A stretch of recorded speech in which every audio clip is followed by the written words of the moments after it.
All right, fellow babies, welcome back to Pachter Factor on SIFTD.net. Hope you're watching it real time, so you're paying your $30 premium membership.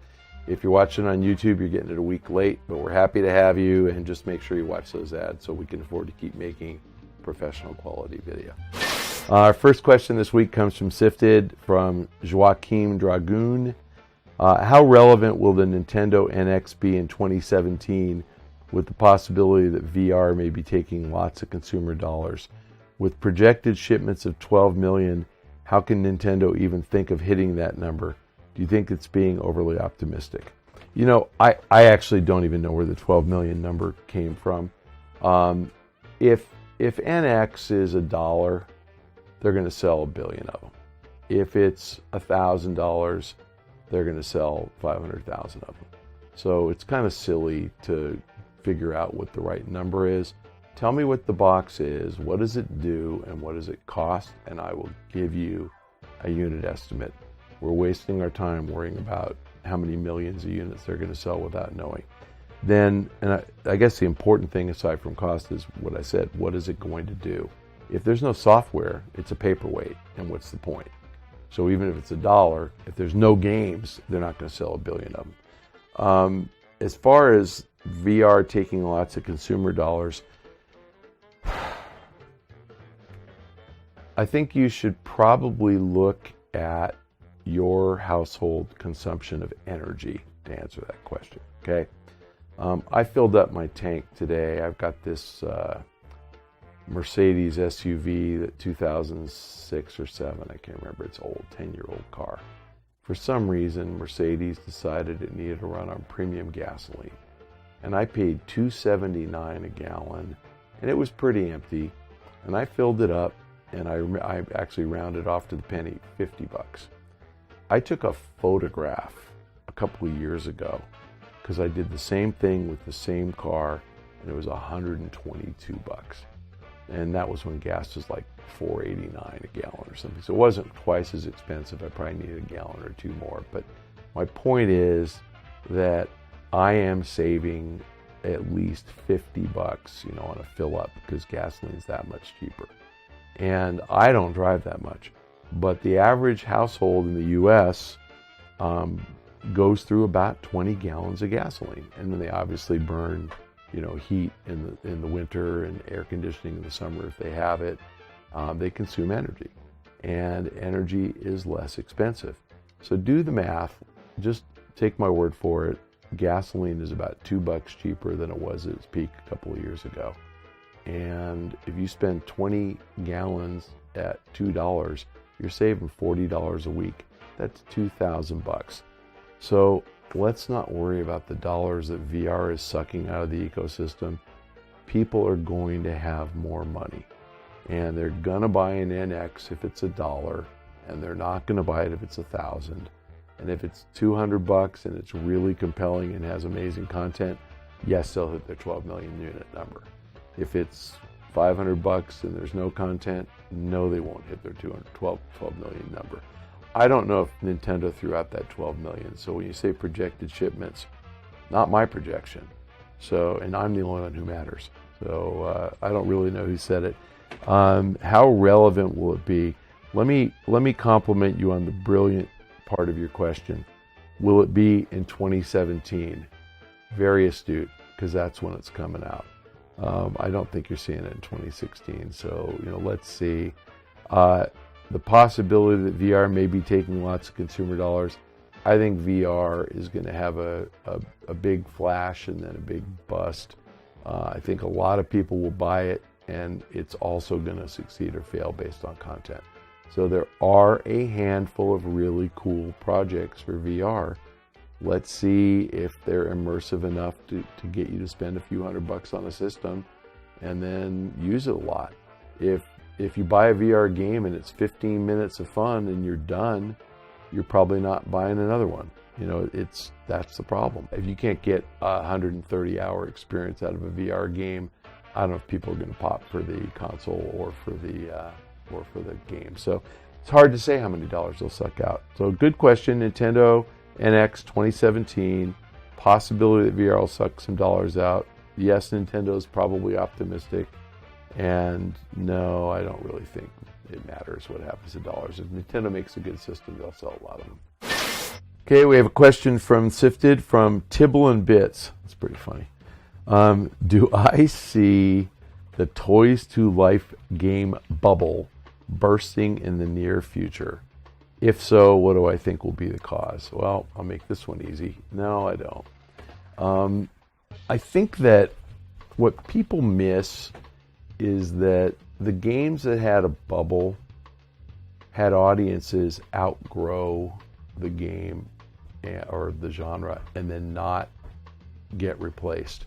So that was Guitar Hero. Guitar Hero was everybody, and everybody got tired of it at the same time.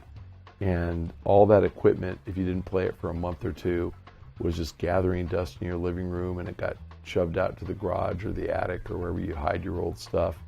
And it just got old, and Activision oversaturated it. The Wii, I think did really well, but it was replaced by a turd, the Wii U, with not very much content, and it wasn't the same control mechanism. Some was, but mostly not. And I think it faded because I think Nintendo let it go. But I don't think Toys to Life is a fad. I think that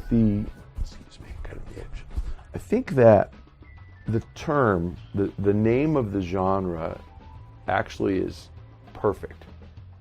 They are toys, period.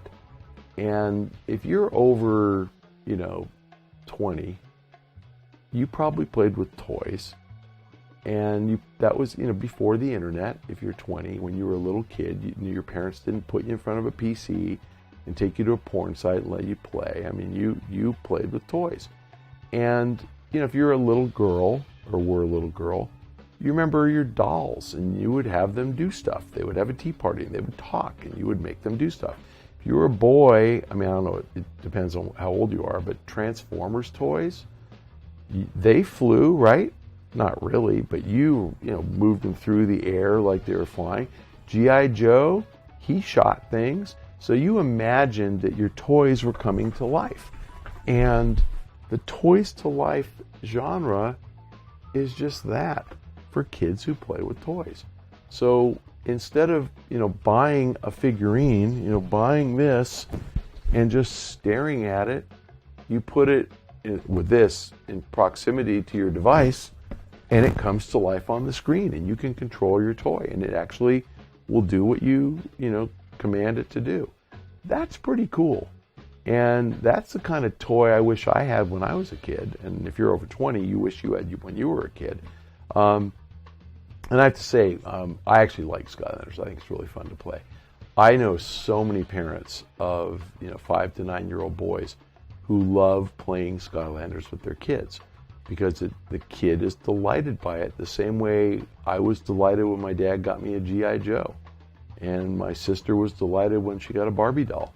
So I actually think I think that as long as there are children who like playing with toys, and there are wealthy and indulgent parents who are willing to spend hundreds of dollars on their kids for the toys they want, the Toys to Life brand is going to be fine. I can imagine a day in the very near future, as in maybe 2016, when Hot Wheels is a Toys to Life game. When Transformers is a Toys to Life game. I can't believe those haven't been made yet. Those are the perfect ones. And can you imagine if every Transformers toy sold in 2016 had an NFC chip built into it, and they just automatically were Toys to Life? You buy the software, you can make it playable on any console. So for a starter pack of 3 Transformers toys and a disc for $60 or $70, oh my God, Hasbro would mint money. If they haven't figured this out, then they are just not as smart as I think they are. So no, I don't think Toys to Life has even begun to approach market saturation. I am shocked that every toy isn't involved in Toys to Life. And I guess what I'm actually more surprised at is that the 2 pioneers of the genre are not historical makers of toys. So Activision definitely not. Disney only tangentially, because they have like Disney Princesses toys that I think they licensed to Mattel or somebody. But the big toy companies haven't yet done it. And I don't know if they still make them, but there used to be WWE toys. Can you imagine those in a game? How fun would that be? You know, to actually take your favorite wrestler and make them come to life. I know that's in the game, but you need the toy to make that character playable. Believe me, if WWE could figure out a way to sell us more toys, they would. Our next question this week from SIFTD is from ZN Trip. Why have most media conglomerates been unsuccessful or uninterested in publishing games? How has Time Warner been able to develop a successful game publishing division? Well, as I said in an earlier episode, I just came from DICE. And one of the highlights of DICE for me is I get to see people that otherwise I don't see all year except for E3. And I'm very fortunate. I host a party at E3 and everybody who's anybody comes to it. But I ran into Dave Haddad, who is the president of Warner Brothers Interactive, and I ran into Ed Boon, who makes Mortal Kombat, and we were chit-chatting last night, several drinks in. But Warner Brothers is successful because Dave's a great executive and because Ed's a great game maker. And Ed is not the only great game maker they have there. They're successful because they picked a few studios that are just great.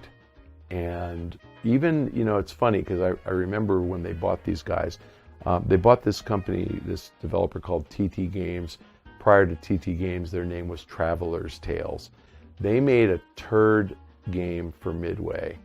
Now, when I say turd, I think it got like 75, you know, at the time, game rankings scores, you know, I think it was pre-Metacritic. But it was just a platformer in 2005 or 6, and it flopped because nobody wanted to play platformers anymore unless they were Mario.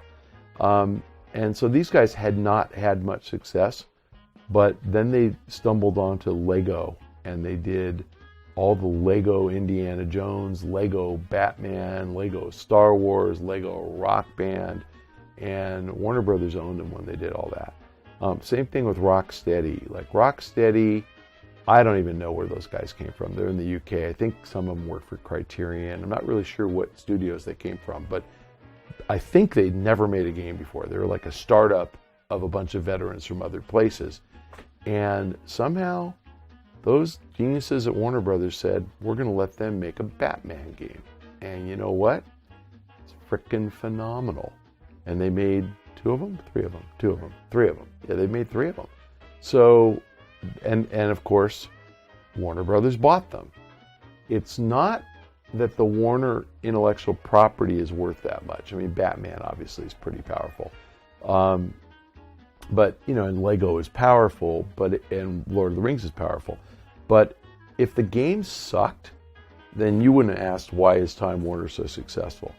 What Warner does especially well is they put enough resources into these studios to make sure that they're successful, to make sure they make great games. And I think what I admire the most about Warner Brothers is they're not on a schedule. So it's almost like Rockstar, except, you know, where the games come out when they come out and they're great consistently. But Warner's not as secretive as Rockstar, so their studios do share. So no, I think Warner Brothers is successful because they bought TT Games, they bought Mortal Kombat and NetherRealm, you know, Ed's studio, out of Midway bankruptcy. They invested in Rocksteady and let the startup take a very important franchise and succeed. And I forgot who makes the Shadows of Mordor, but another great game. They got a publishing deal with CD Projekt Red for The Witcher. So even though they didn't actually make it, they get the glory because it was a frickin' great game. So the answer is they're successful because they deserve it, because they're running that business right. And so you should be very thankful. There are guys like Dave Haddad out there. He is a good guy.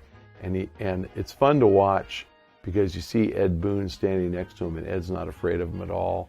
Treats him like he's just the best guy in the world, because he is. And I think that they're just good managers. They manage their people well. They motivate them. they pay them, and they keep great product coming. So the answer for Warner is that. Why have most media conglomerates failed? Because most of them are like Viacom, those idiots who shut down game trailers. They didn't actually, they de-emphasized it and sold it off. I think most media companies think there's a formula for entertainment, and they think that you can do the same thing with the same people and it will succeed. And the crazy thing is, television is different from movies, and both are different from games, and all three are different from music. And it's very difficult to succeed at all of them. And so, I think that they think games are just like movies and TV shows. Give people a budget, give them a deadline, and it'll be great. Doesn't work that way.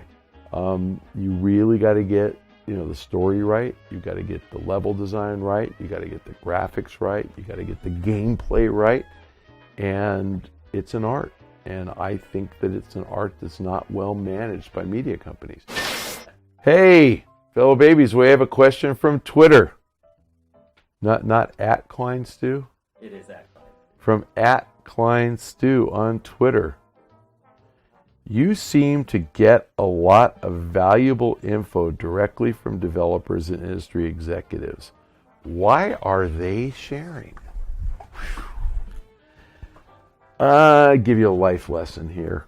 I never burn anybody who tells me something confidentially. And if someone tells me something and tells me it's not confidential, but they don't want to be attributed as a source, then I use it judiciously and I don't attribute them as a source. And some of you may have observed that I'm really old. I've been doing this for 16 years, and I've been on the planet for a lot more than that. I have credibility and integrity, and if I tell somebody I won't do something, I don't do it. So people share with me because they know I won't burn them. Now, I have to draw a very important distinction. I also don't ever ask people direct questions about them. I ask them direct questions about others. And I'll give you a couple of examples, and I'm not going to name the names here, but I was talking to a couple of developers at, God, this is such a great show, at DICE, and I was commenting, and I can't even tell you the company because I don't want to burn these guys, but I was commenting about some comment that some company executive had made in an earnings call about their game. And the executive did not say, we're going to do X, Y, and Z with this game. He said, look at the market, look what we could do, and the implication was they were going to do something different with the game. And so I was speaking to the developer, and I said, okay, I'm about to say something to you, and I don't want you to react. Don't comment, don't nod, don't smile, just listen. And I said, I think the executive was talking about your game and doing this. And I explained it directly. And I said, so don't comment, don't say anything. But I'm going to publish that. But if you say something to me, I won't, and I don't want to get you in trouble. And they go, I appreciate that. And you're right, that makes total sense. Now, they didn't tell me it was going to happen. But they didn't argue with me and say, why would we do that? That's really stupid. We're never going to do that. So again, I'm never going to burn them. But I knew that's what the CEO was talking about. And I had the conversation with the developer, and I told him not to tell me, and he didn't. But he didn't protest. So I set him up to where, think about this, it's like a jury. You aren't going to convict the guy because you don't have proof. You know he's guilty, but you don't have proof. That's where I am. I know these guys are guilty, but I don't have proof. So people share with me through body language and that. Where I really have success with developers is every developer I know is glad to talk about every other developer's project. So I will hear things like, oh, I hear this game is being delayed. I don't hear it from the guy working on it. I hear from the guy working on another game who has friends at the studio. And I, again, will never burn those guys. I just know the game's being delayed.